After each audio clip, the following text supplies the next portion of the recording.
언젠간. 혜주야, 우린 남쪽으로 가자. 거긴 하늘이 파랗대. 함경북도 회령의 장마당, 바람이 불 때마다 살을 애는 추위가 몸속까지 파고들었습니다.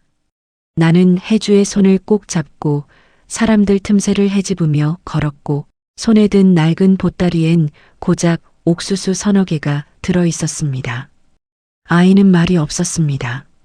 아니, 말할 힘조차 없었습니다. 입술은 갈라져 있었고 눈빛엔 빛이 없었습니다. 내가 할 수 있는 건 그저 손을 놓지 않는 것뿐이었습니다. 반동의 아내. 그게 나를 부르는 이름이었습니다. 남편은 술김에 한 말 한마디로 끌려갔고 그 뒤로 우린 매일같이 감시당했습니다. 배급도 끊겼고 장마당에서조차 사람들은 나를 피했습니다. 하지만 나는 무너지지 않았습니다. 무너질 수 없었습니다. 저녁이 되면 혜주를 안고 누웠고 차가운 방바닥 위에서 속삭였습니다. 엄마, 배고파요. 조금만 참아라, 혜주야. 엄마가 내일 꼭 뭐라도 구해올 테니까. 아이의 눈에 눈물이 고였습니다. 나는 그 눈물을 닦아주며 다시 속삭였습니다. 언젠간. 구독, 좋아요 누르고 어디서 시청 중인지 댓글로 알려주세요. 혜주야, 우린 남쪽으로 가자. 거긴 하늘이 파랗대. 아이는 고개를 끄덕였습니다. 그 고갯짓 속에 간절함이 담겨 있었습니다. 나는 창밖의 어두운 하늘을 바라보았습니다. 저 너머엔 정말 파란 하늘이 있을까? 거긴 우리가 숨 쉴 수 있는 곳일까? 그날 밤 나는 결심했습니다. 이곳에 남으면 우린 모두 죽는다. 차라리 강을 건너다 죽더라도 혜주만이라도 살려야 한다. 손끝이 떨렸습니다. 가슴 깊은 곳에서 무언가 타오르기 시작했습니다. 그건 두려움이 아니었습니다. 바로 자유를 향한 꺼지지 않은 불씨였습니다. 엄마, 엄마. 눈보라가 몰아치던 그날 밤 나는 혜주를 품에 안고 두만강을 향해 걸었습니다. 발걸음 하나하나가 무거웠고 숨결은 하얗게 얼어붙었습니다. 강변에 도착했을 때 밀수꾼 한 명이 기다리고 있었습니다. 그는 말없이 손짓했고 나는 떨리는 손으로 혜주를 더욱 꽉 껴안았습니다. 얼음 위를 걷기 시작했습니다. 발밑에서 삐걱거리는 소리가 들렸고 강 건너편의 불빛이 희미하게 보였습니다. 저기만 가면 된다. 저기만 가면 혜주는 살 수 있다. 그때였습니다. 퍽! 총성이 울렸습니다. 거기서. 뒤에서 외치는 소리, 발소리, 그리고 다시 터지는 총성. 밀수꾼이 소리쳤습니다. 빨리 건너. 나는 혜주를 안고 뛰기 시작했습니다. 얼음이 갈라지는 소리가 들렸고 발밑이 흔들렸습니다. 그 순간 밀수꾼의 손이 혜주를 낚아챘습니다. 애는 내가 데려갈게. 당신은 천천히 와. 안 돼. 혜주야. 손이 미끄러졌습니다. 혜주의 작은 손이 내 손가락 사이로 빠져나갔습니다. 아이는 밀수꾼 품에 안긴 채 강 건너편으로 사라져갔고 나는 그 자리에 얼어붙었습니다. 엄마. 혜주의 목소리가 눈보라 속으로 흩어졌습니다.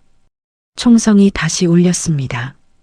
얼음이 깨지는 소리, 차가운 물이 발목을 적셨습니다. 나는 앞으로 뛰었습니다. 아니, 뛰려 했습니다. 하지만 발은 움직이지 않았고 몸은 얼음물 속으로 가라앉았습니다. 차갑다. 너무 차갑다. 숨이 막혔고 눈앞이 하얗게 변했습니다. 혜주야, 미안해. 엄마가 미안해. 모든 것이 어둠 속으로 사라졌습니다. 그리고 눈을 떴을 때 나는 따뜻한 방 안에 누워 있었습니다. 낯선 천장, 은은한 향 냄새, 멀리서 들리는 목탁 소리. 옆에서 누군가 물었습니다. 정신이 드시오? 나는 떨리는 목소리로 물었습니다. 여기가 어딘가요? 그는 조용히 대답했습니다. 이곳은 산사요. 이제는 모든 걸 놓으시오. 놓으라고? 어떻게 놓습니까? 해주를, 내 딸을. 눈물이 흘러내렸습니다. 하지만 목소리는 나오지 않았습니다. 나는 그저 천장만 바라보았습니다. 그곳엔 아무것도 없었습니다. 무심이란 아무 감정이 없다는 뜻이 아니오. 욕망을 놓아야 참된 마음이 피어난다. 나는 며칠 동안 아무것도 먹지 못했고 말도 하지 못했습니다. 입을 열면 비명만 나올 것 같았고 눈을 감으면 해주의 얼굴이 떠올랐습니다. 무심 스님은 매일 내 곁에 앉아 말없이 차를 따라주었습니다. 그 차는 따뜻했지만 나는 아무 맛도 느낄 수 없었습니다. 어느 날 아침 스님이 조용히 물었습니다. 이름이 무엇이오? 나는 입술을 떨었습니다. 이름, 내 이름은. 머릿속이 하얗게 비었습니다. 나는 누구였던가 기억나지 않습니다. 스님은 고개를 끄덕였습니다. 그렇다면 새로운 이름을 드리겠소. 오늘부터 그대는 무심하여. 무심아, 마음이 없는 꽃. 나는 그 이름을 속으로 되뇌었습니다. 무심아, 무심아. 이상하게도 그 이름이 편안했습니다. 스님이 말을 이었습니다. 무심이란 아무 감정이 없다는 뜻이 아니오. 욕망을 놓아야 참된 마음이 피어난다. 놓으라고, 또 놓으라고 하는구나. 하지만 어떻게 놓습니까? 내가 무엇을 잃었는지도 모르는데 어떻게 놓을 수 있습니까? 새벽 예불이 시작되었습니다. 나는 스님을 따라 법당에 앉았고 목탁 소리가 울려 퍼졌습니다. 똑, 똑, 똑. 그 소리는 일정했고 끝이 없었습니다. 나는 눈을 감고 그 소리에 집중했습니다. 목탁 소리 하나하나가 가슴속 깊은 곳을 두드리는 것 같았습니다. 똑, 똑, 똑. 그 속에서 무언가가 조금씩 가라앉았습니다. 비명도, 절규도, 원망도. 하지만 슬픔만은 가라앉지 않았습니다. 가슴 한구석에 무거운 돌덩이처럼 박혀 있었고 숨을 쉴 때마다 그 무게가 느껴졌습니다. 며칠이 지나고 몇 주가 지났습니다. 나는 매일 새벽 목탁을 쳤고 마당을 쓸었으며 스님의 뒤를 따라 경을 읽었습니다. 읽을 때마다 의미는 모르겠지만 그 소리만큼은 마음에 스며들었습니다. 어느 날 나는 법당 앞 연못을 바라보고 있었습니다. 물속에 비친 내 얼굴이 낯설었습니다. 저 사람은 누구인가? 나는 누구였던가? 그때 바람이 불었고 수면이 일렁였습니다.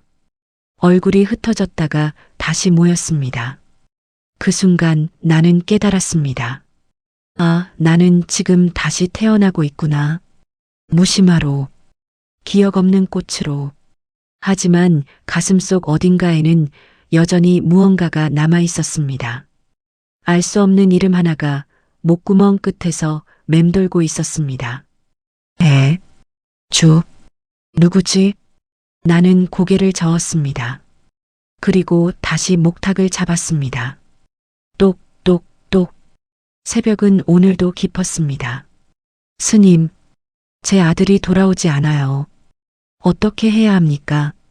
계절이 바뀌고 또 바뀌었습니다. 나는 이제 무심화 스님으로 불렸고 사람들은 나를 찾아와 고통을 털어놓았습니다. 어느 날 머리 허연 노인이 법당 앞에 무릎을 꿇었습니다. 그녀의 눈은 붉게 부어 있었고 손은 끊임없이 떨렸습니다. 스님, 제 아들이 돌아오지 않아요. 어떻게 하면 좋습니까? 나는 그녀 곁에 앉았습니다. 말이 나오지 않았습니다. 무슨 말을 해야 할까?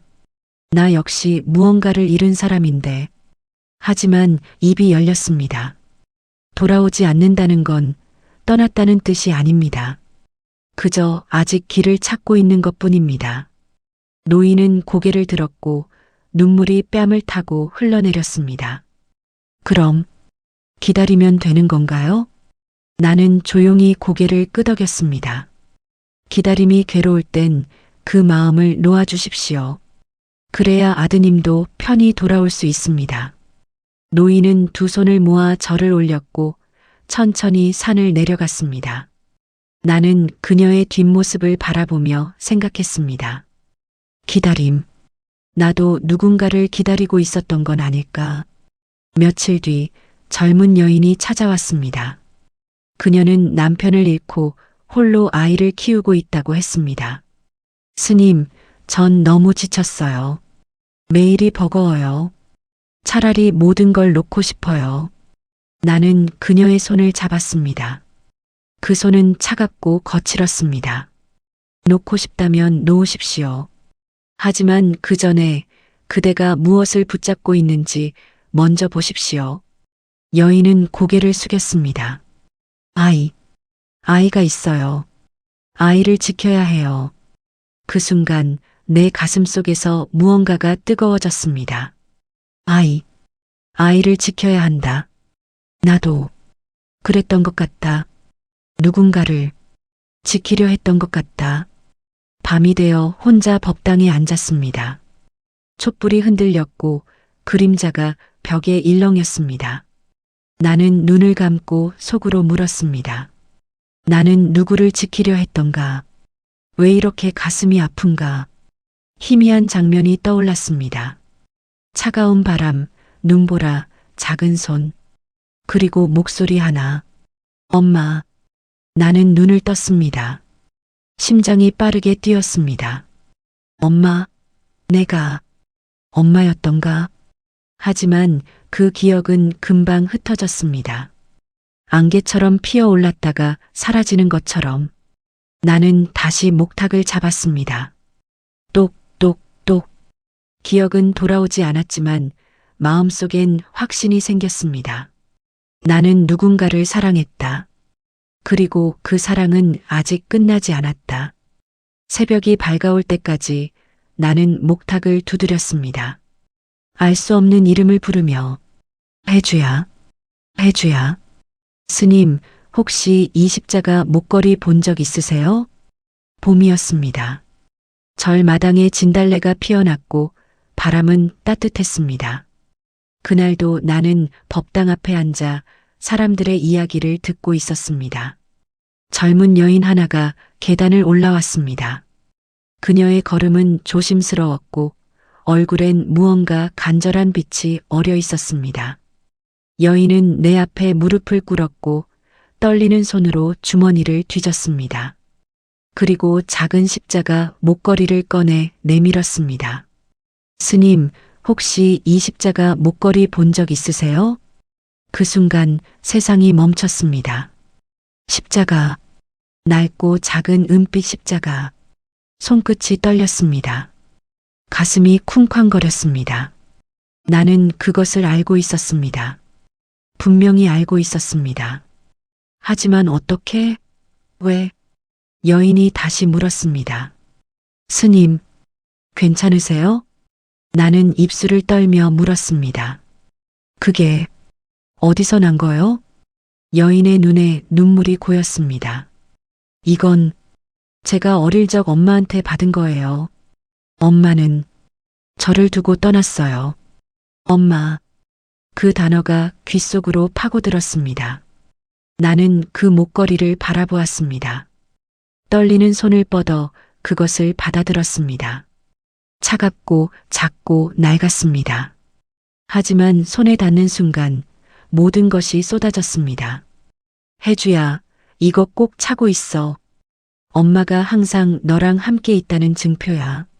눈보라, 얼음, 총성, 비명, 작은 손이 미끄러지는 감각.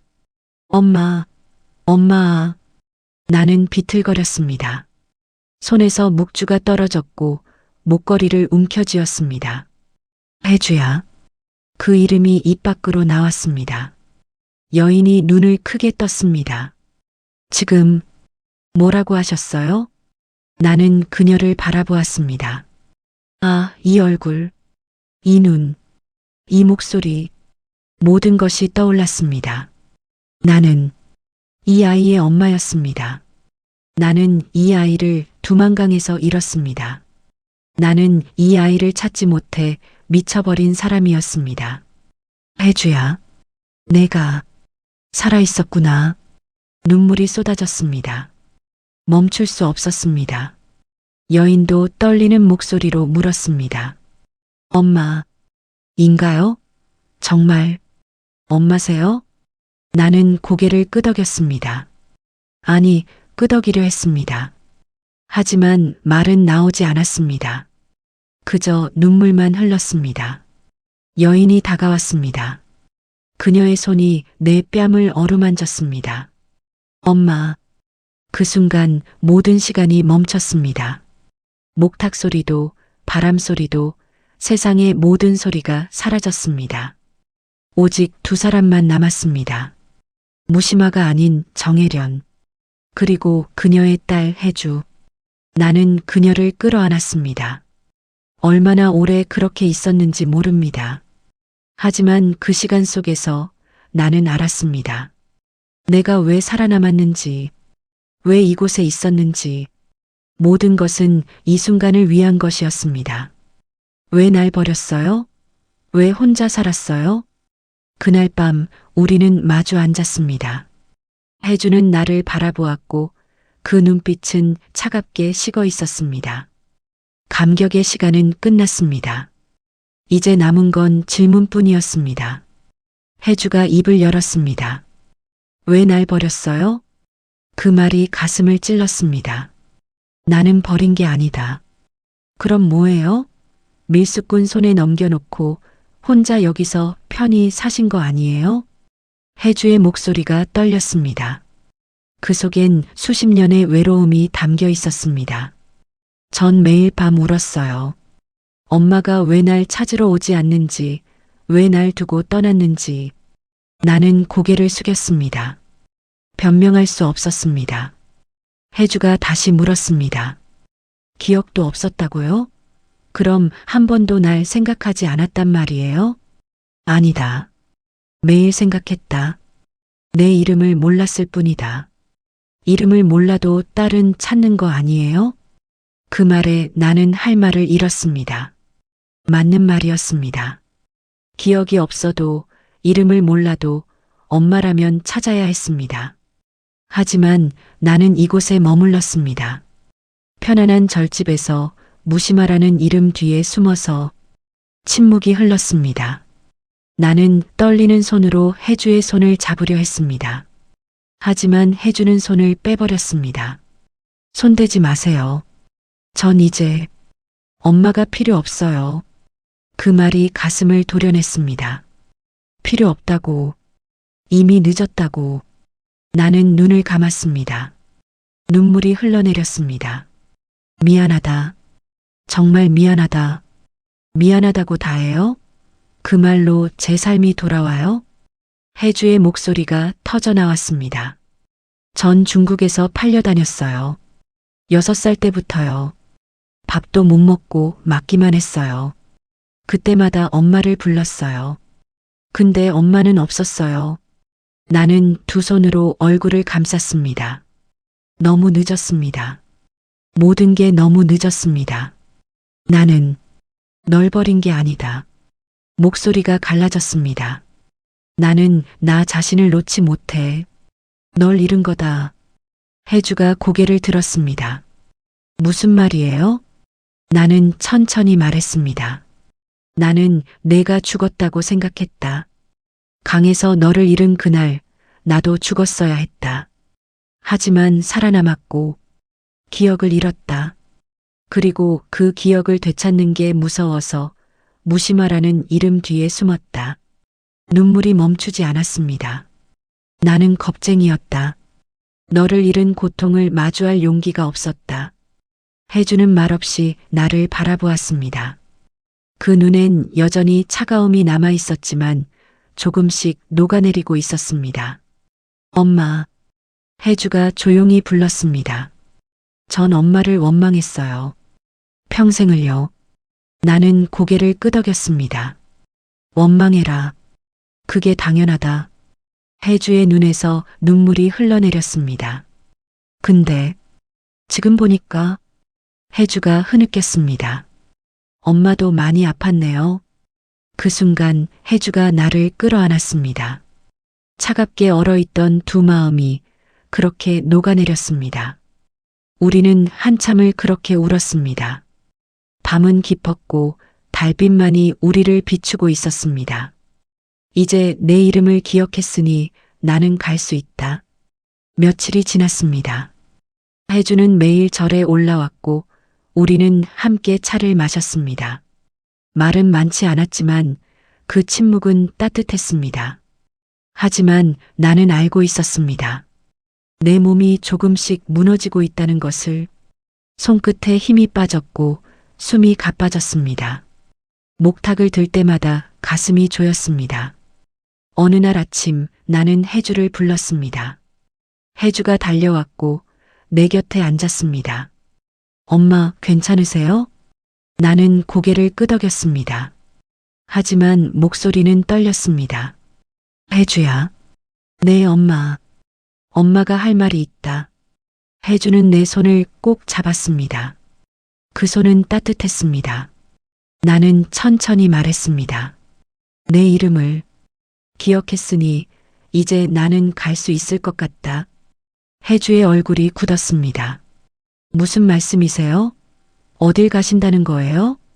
나는 미소 지었습니다. 두렵지 않다. 이제는 엄마. 혜주의 목소리가 떨렸습니다. 이제 막 만났잖아요. 아직 할 얘기도 많고 함께 있고 싶어요. 나는 혜주의 머리를 쓰다듬었습니다. 우리는 이미 함께했다. 내가 엄마를 부를 때마다 엄마는 내 곁에 있었다. 눈물이 흘러내렸습니다. 혜주도 울고 있었습니다. 엄마, 가지 마세요. 그날 밤 나는 법당에 누워 있었습니다. 무심 스님이 옆에서 경을 읽었고 혜주는 내 손을 붙잡고 있었습니다. 창밖으로 달빛이 흘러들어왔고 바람이 조용히 불었습니다. 나는 눈을 감았습니다. 혜주의 얼굴이 떠올랐습니다. 어린 시절, 두만강에서, 그리고 지금 모든 순간이 선명했습니다. 나는 조용히 중얼거렸습니다. 혜주야. 엄마는 내 이름을 매일 속으로 불렀단다. 혜주가 흐느꼈습니다. 저도요, 엄마. 저도 매일 불렀어요. 나는 미소 지었습니다. 그래. 우리는 이미 연결되어 있었구나. 멀리서 종소리가 들려왔습니다. 땡. 새벽 예불이 시작되는 소리였습니다. 나는 그 소리를 따라갔습니다. 땡. 목탁 소리가 겹쳐졌습니다. 똑, 똑, 똑. 모든 것이 평온했습니다. 혜주의 손이 느껴졌고 무심 스님의 경소리가 들렸습니다. 나는 숨을 들이쉬었습니다. 그리고 천천히 내쉬었습니다. 동이 트기 시작했습니다. 창밖으로 붉은 빛이 스며들었고 새들이 지저귀기 시작했습니다. 혜주가 내 손을 흔들었습니다. 엄마, 엄마. 하지만 나는 대답하지 않았습니다. 나는 이미 떠나고 있었습니다. 평온하게, 고요하게. 혜주의 품 안에서 나는 마지막 미소를 지었습니다. 그리고 눈을 감았습니다. 무심 스님이 혜주의 어깨를 감췄습니다. 스님께서는 이제 편히 쉬고 계십니다. 혜주는 울음을 삼키며 고개를 끄덕였습니다. 그리고 내 품 안에서 작은 천 조각을 발견했습니다. 거기엔 글씨가 적혀 있었습니다.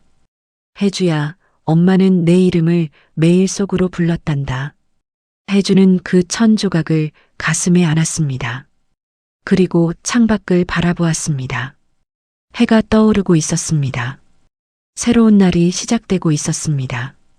엄마 없는 첫 번째 아침이었지만 혜주는 알고 있었습니다. 엄마는 언제나 곁에 있을 거라는 것을. 이름 속에, 기억 속에, 그리고 마음 속에. 종소리가 다시 울렸습니다. 땡. 무시마 스님은 그렇게 떠났습니다. 평온하게 사랑 속에서 기억하되 미워하지 말라. 잊지 않되 붙잡지 말라. 봄이 다시 왔습니다.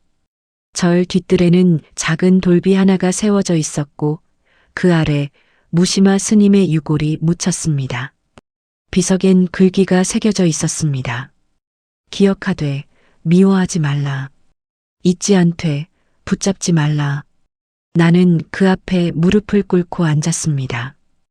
해주로서가 아니라 한 사람으로서. 바람이 불었고 꽃잎이 흩날렸습니다.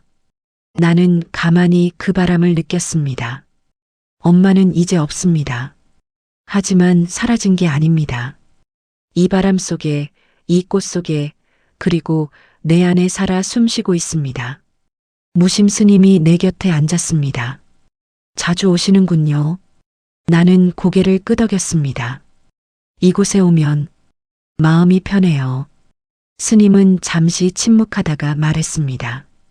무시마 스님께서 남기신 말씀이 있습니다. 해주에게 전하라고 하셨지요. 나는 스님을 바라보았습니다. 노움이란 잊음이 아니라 사랑을 품는 용기라고 하셨습니다. 그 말에 가슴이 뜨거워졌습니다. 노움. 엄마가 평생 배우려 했던 것. 나도 이제 배워야 합니다. 엄마를 붙잡지 않고 사랑만 품는 법을. 나는 주머니에서 씨앗 한 봉지를 꺼냈습니다. 그리고 엄마의 무덤 옆에 조심스럽게 심었습니다. 흙을 덮고 물을 주었습니다. 이 씨앗은 곧 꽃이 될 것입니다. 이름 없는 작은 꽃.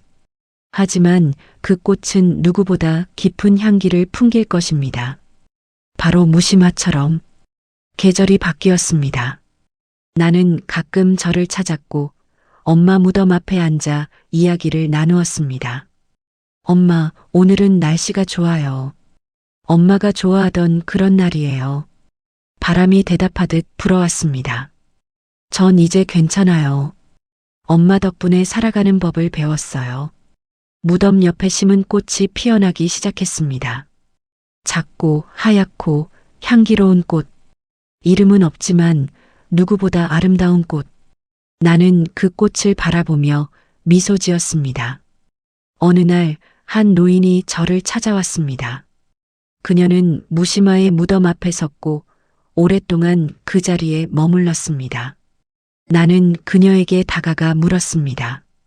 혹시 무시마 스님을 아셨나요? 노인은 고개를 끄덕였습니다. 스님께서 제게 말씀해 주셨지요. 기다림이 괴로울 땐 그 마음을 놓아주라고. 그 말 덕분에 아들을 보낼 수 있었습니다. 노인의 눈에 눈물이 맺혔습니다. 감사의 인사를 드리러 왔는데 이미 가셨군요. 나는 조용히 말했습니다. 스님은 가신 게 아닙니다. 여기 이 꽃 속에, 이 바람 속에 계십니다. 노인은 꽃을 바라보며 두 손을 모았습니다. 그리고 천천히 절을 올렸습니다. 해가 저물었습니다. 나는 마지막으로 엄마 무덤 앞에 앉았습니다. 엄마, 저 이제 갈게요. 하지만 금방 또 올게요. 바람이 불었고 꽃향기가 코끝을 스쳤습니다.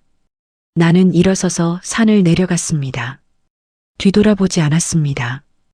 왜냐하면 알고 있었기 때문입니다.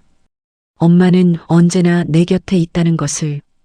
이름 속에, 기억 속에, 그리고 이 향기 속에. 무시마. 마음을 놓은 자만이 피울 수 있는 꽃. 그 꽃은 오늘도 조용히 피어나고 있습니다. 바람을 따라, 사랑을 따라, 영원히.